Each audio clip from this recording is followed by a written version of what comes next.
राष्ट्रवादियों के महाकुंभ के लिए हम एक धनराशि एकत्रित कर रहे हैं। इस कार्यक्रम को सफल बनाने के लिए यह धनराशि महत्वपूर्ण है। आपके सहयोग से 45% क्राउड फंड पूर्ण हो चुका है, लेकिन अभी बहुत रास्ता तय करना है। हर एक रुपया आपका धर्म की शक्ति और हमारी सभ्यता के भविष्य में निवेश है। अगर आप अब तक सोच रहे थे कि कब सहयोग करें, तो समय यही है। आइए 45% से 100% तक का सफ़र साथ मिलकर पूरा करें। आज ही सहयोग करें, धर्म को सशक्त बनाएं। नमस्ते, आप सभी से अनुरोध है कि कृपया हमारे चैनल को सब्सक्राइब करें, वीडियो को लाइक करें। बहुत बड़ा समाचार है और समाचार यह है कि भारत ने फ्रांस के साथ मिलकर मेड इन इंडिया रफाल, जी हाँ, रफाल अब भारत में बनेगा और 114 रफाल का सौदा हो गया है और statement of case ministry of defence को इंडियन एयरफोर्स ने सबमिट कर दिया है। अब सबसे पहले डिफेंस सेक्रेटरी की अध्यक्षता में एक मीटिंग होगी, जिसको बोलते हैं डिफेंस प्रोक्योरमेंट बोर्ड की मीटिंग, और उसके बाद फिर जाएगा रक्षा मंत्री को और वहाँ से क्लियर होके ये सौदा कंप्लीट हो जाएगा। अब भारत 114 रफाल और ख़रीद रहा है और अभी जो कि हमारे स्क्वाड्रन्स कम हो गए थे, 29 स्क्वाड्रन हो गए थे। उसके बाद फिर अभी सितंबर में आपको पता है कि हमारे कुछ तेजस MK1A के स्क्वाड्रन भी ऐड होंगे इसमें, और 31-32 स्क्वाड्रन सीधे ये हो जाएंगे और 6 स्क्वाड्रन ये रफाल के ऐड होंगे अगले 4-5 सालों में। और ये जो पूरी डील है ये $22 बिलियन की है, $22 बिलियन। ट्रम्प बाबू सुन रहे हो क्या? Hello Trump, are you listening? जी हाँ, ट्रम्प को $22 बिलियन का धक्का पहुंचा है। जो ट्रम्प हमारे ऊपर कोशिश कर रहा था कि वो अपना जंक F-35 हमको दे दे, वो सफल नहीं हुआ, पूरी तरह से फेल हो गया। और वैसे भी बहुत महंगे हैं वो। हालांकि इनका भी जो पुराने जो रफाल खरीदे गए थे सीधे सीधे जो डायरेक्ट, उनका तो पूरा टोटल जो पैकेज बन के आया था वो लगभग $240 बिलियन का, $240 मिलियन पर एयरक्राफ्ट पड़ा था। लेकिन ये जो है ये 193 मिलियन पर प्लेन ही पड़ रहा है, और वो इसलिए पड़ रहा है क्योंकि इसका बहुत सारा जो है इंफ्रास्ट्रक्चर कॉस्ट, क्योंकि वो भारत में बनेगा, वो उसमें एब्जॉर्ब हो जाएगा, भारत के लिए और भी सस्ता पड़ेगा। तो एक धक्का ट्रम्प को वैसे बहुत धक्के लग रहे हैं। ट्रम्प को बहुत बड़ा धक्का जो है वो भारत ने ऑयल के क्षेत्र में भी दिया है। यानी कि क्रूड ऑयल जो अमेरिका से ख़रीदा जा रहा था वो पूरा का पूरा बंद कर दिया गया है।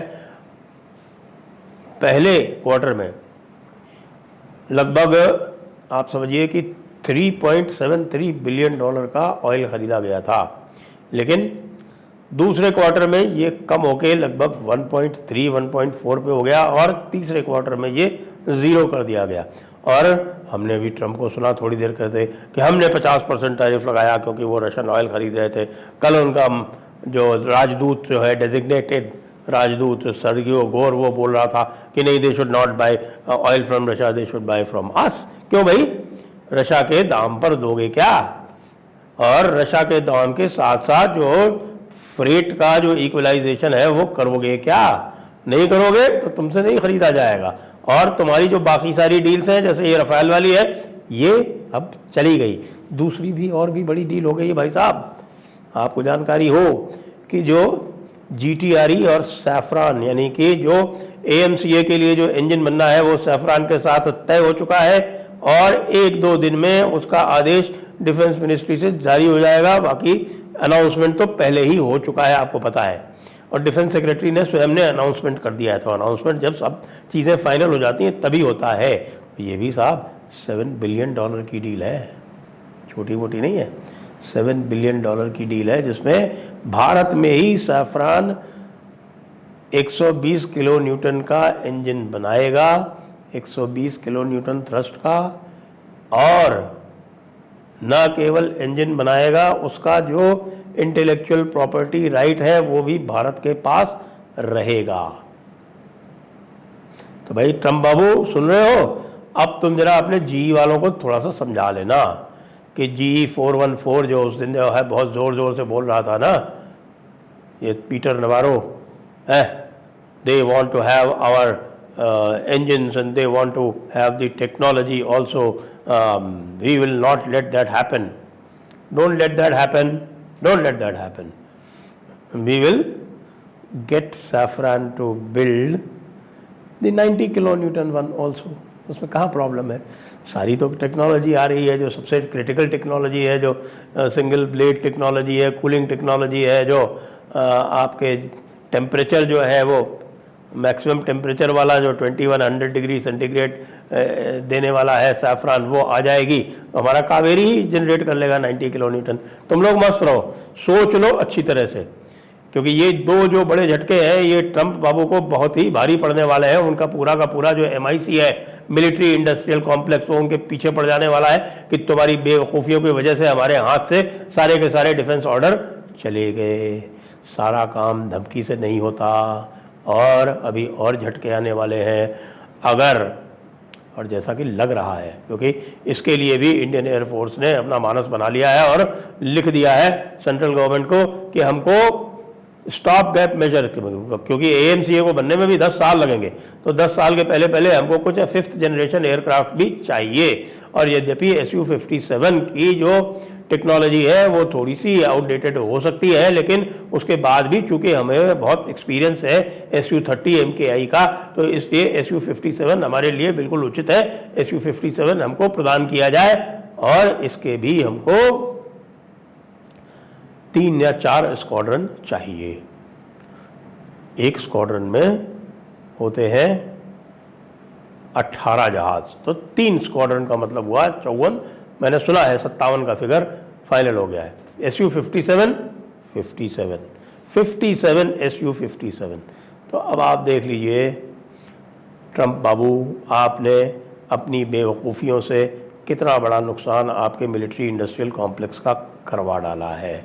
और उसके अलावा अब भारत जो है वो एक्स्ट्रा S-400 भी खरीदने जा रहा है रशिया से, और उस एक्स्ट्रा S-400 के साथ और जो भारत में जो सारे के सारे डेवलपमेंट्स हो रहे हैं उसके साथ जो 15 साल का जो पूरा भारत ने फ्रेमवर्क बना दिया है, उसमें भारत और भी काम करने जा रहा है।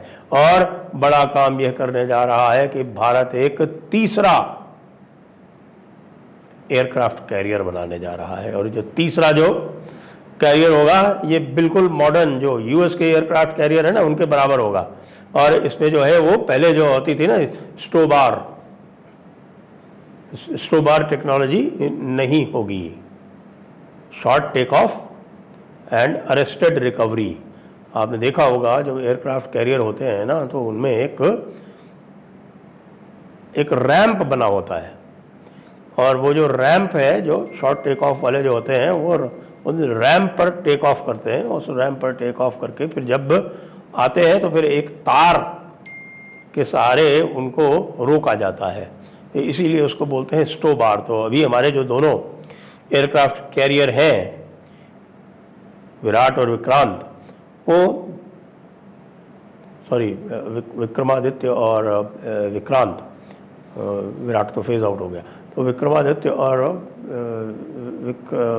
विक्रांत जो है वो दोनों ही स्टोबार टेक्नोलॉजी पे हैं। लेकिन अब जो तीसरा जो आने वाला है वो आने वाला है इलेक्ट्रोमैग्नेटिक लॉन्च सिस्टम के साथ।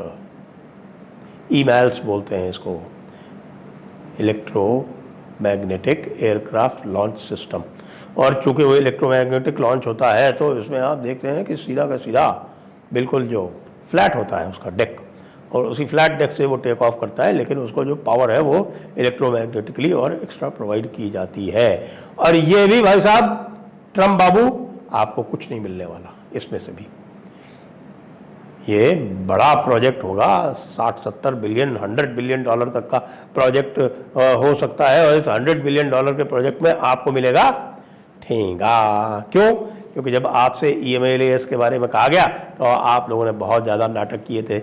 इसी के अलावा ये भी संभव है कि अब जो प्रेडेटर ड्रोन की जो डील हो रखी थी, वो प्रेडेटर ड्रोन की डील भी कैंसिल हो जाए। भारत ने इसके इंडिकेशन अमेरिका को दे दिए हैं कि अपनी नक्शेबाजी और नखरे बंद करो, नहीं तो ये अब इस ड्रोन की हमें आवश्यकता नहीं है। ये दिस इज़ लाइक ए जजिया कर, वी वर पेइंग यू। इसकी हमें आवश्यकता बिल्कुल नहीं है। हमारे पास इससे अच्छे अच्छे सिस्टम आ गए, इंडिजिनस सिस्टम आ गए, तुम इसको घर पे रखो। तो भाई एक पंथ दो काज। एक तो हमारा जितना भी गैप था हमारी डिफेंस में, स्पेशली हमारी जो एयरक्राफ्ट्स के बहुत बड़े गैप्स थे एयरफोर्स के लिए, तो एयरफोर्स के सारे गैप मीट आउट हो रहे हैं। हमारे नेवी के गैप तो कम है, लेकिन हम ये कहेंगे कि अगले 10 सालों में वो 10 नए डिस्ट्रॉयर ऐड करने जा रहे हैं, स्टेल्थ डिस्ट्रॉयर बड़े वाले 10,000 टन वाले, और एयरक्राफ्ट कैरियर ऐड करने जा रहे हैं। यानी कि नेवी को 200 शिप्स तक पहुंचाना है, यह टारगेट सेट कर दिया गया है।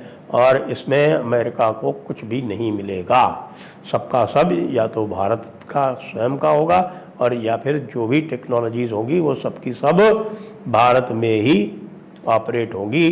ये जेवीज होंगे, जॉइंट वेंचर्स होंगे, जो बाहर की कंपनियां हैं वो आ रही हैं यहाँ पर, अपनी टेक्नोलॉजी ला रही है और भारत में ही सारी मैन्युफैक्चरिंग कर रही है। ट्रंप भैया लो कर लो बात। जय हिंद, जय भारत, वंदे मातरम।